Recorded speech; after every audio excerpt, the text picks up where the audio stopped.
Welcome to part 1 of a completely new build series. I'm using some of my experiences from the previous build, and also in this one I'm going to combine some parts of the Voron 2.4, especially the Z-axis, and then I'll take the rest of the printer from the Trident. That will be the gantry. A lot of other things I will change in this build. I can't spend much on this project, so I'm absolutely not following the sourcing guide, not even close.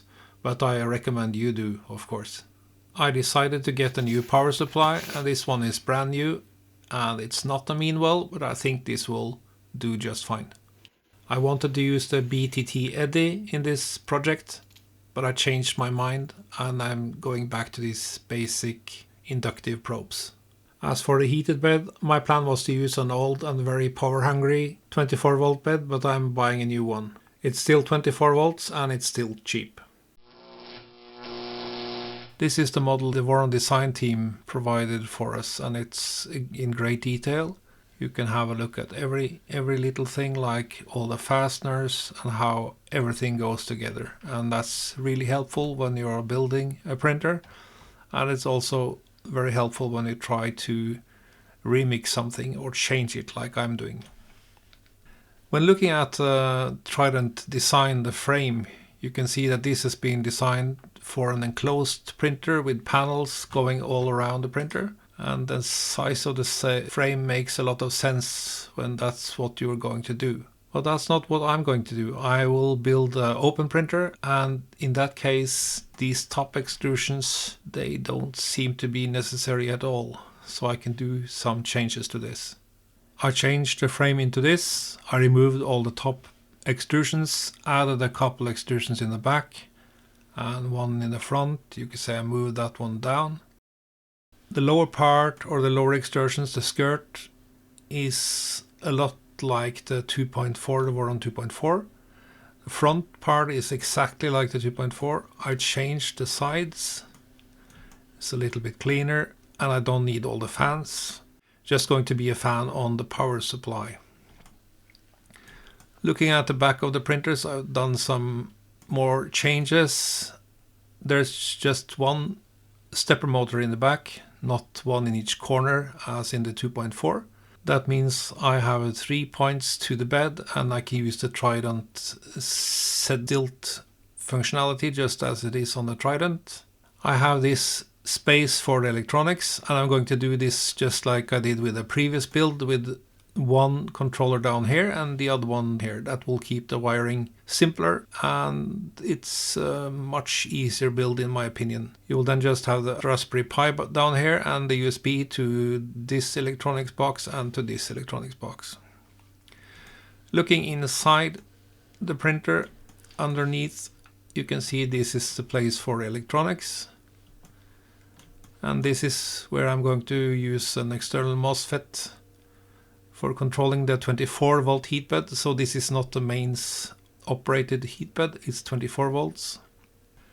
One of the parts I had to spend some time on was this bracket for the bed that also serves as the belt clamp or belt. I haven't finished this drawing completely, but you can see how this is intended to work. I don't like the aesthetics of this part, so I may have to change that later, but this is the basic idea. And it's something similar at the back of the printer. Like you can see here, it's the same type.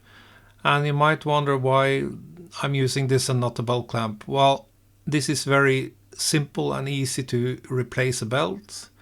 And if this breaks, that's just fine, because I don't want this to crash into some other component and destroy it. I rather like this one to break and then to replace, just reprint this part. That's much easier. And I've been using a similar technique on my other printers, and this seems to hold up quite well actually. So that is the plan. I think some things might change, like I'm not entirely sure if this is going to be the exact location for this front extrusion. It may move up or down compared to what you see in this drawing. There's also some other details I might change. I have already changed these A and B drive parts just to cover this corner, and there are a lot of other details I probably have to change along the way, and maybe I'll make some mistakes no matter how well I try to plan this. But let's get on to the actual build. This frame is using 2020 extrusions exclusively, and I need to cut all of them because I don't have any one ready. And these are all the extrusions cut in the correct length. I promised you some mistakes, and I already made a couple of mistakes. You can see them in this image. It might be difficult, but it's there. Taking a closer look at these extrusions, we can see that they are not all V-slot. 2 of them are in fact T-slot, and that's not what I need for this build.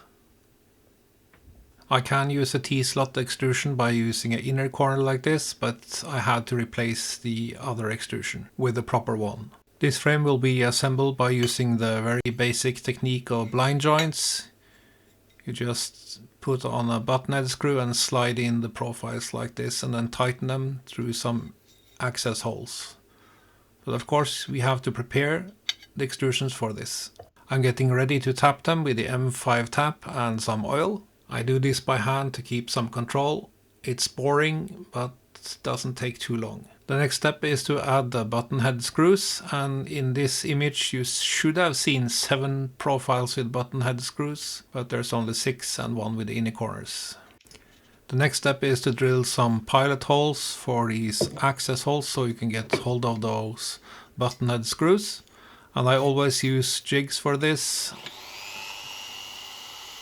This is the only time in this build you actually could have some use of a drill press, so we can do this by hand as well. I'm then drilling the actual access holes using the pilot holes.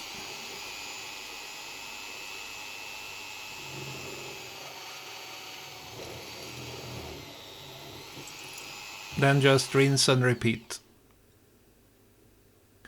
Tapping and drilling creates a lot of chips, dust and burrs.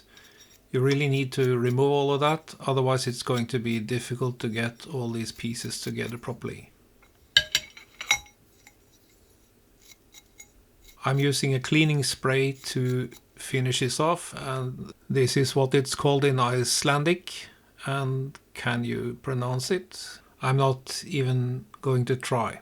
With all of the preparations out of the way, we can start to assemble the frame. You should do the assembly on a perfectly flat and stable table. I haven't got that, but I'll still do this on this table, and I know I can square it up after I have finished getting all these pieces together.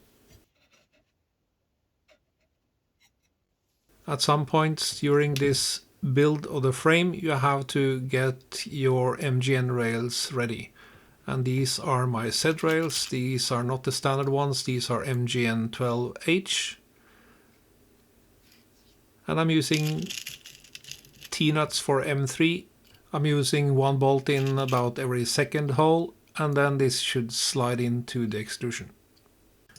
Unless you are really careful, you should block the travel of the carriage so it doesn't fall off the rail. You can use something like this.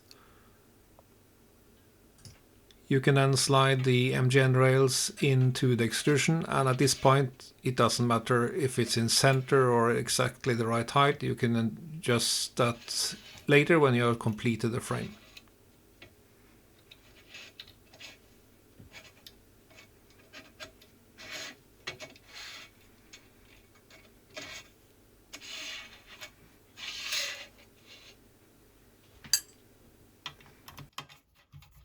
I'm not tightening these fully, I just prevent them from falling out.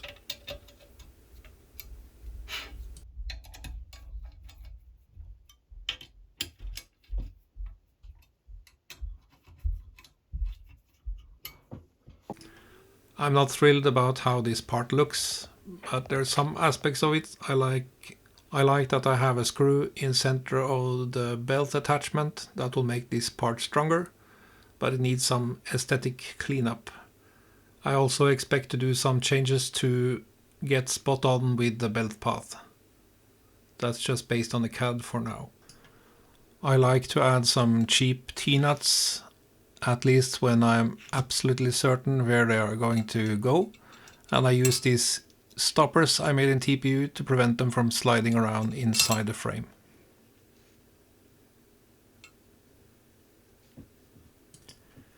I'm getting the MGN rails for the Y-axis ready. As you can tell, I had to cut this off with the angle grinder. I didn't have the correct length and I didn't want to buy any new rails. And these are MGN 12H, not MGN 9s like in the sourcing guide. And I do this exactly the same way as on the Z axis.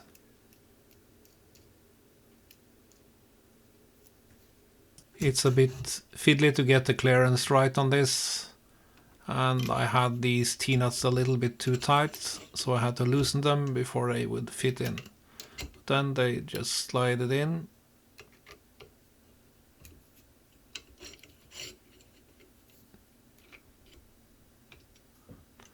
And then of course you have to tighten them, and this is just preliminary.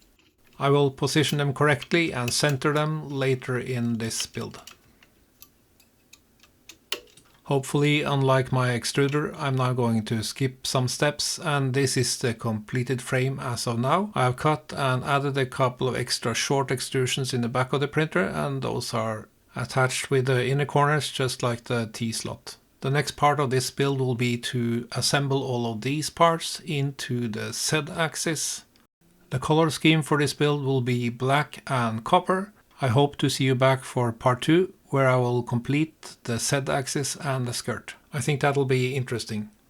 Bye for now.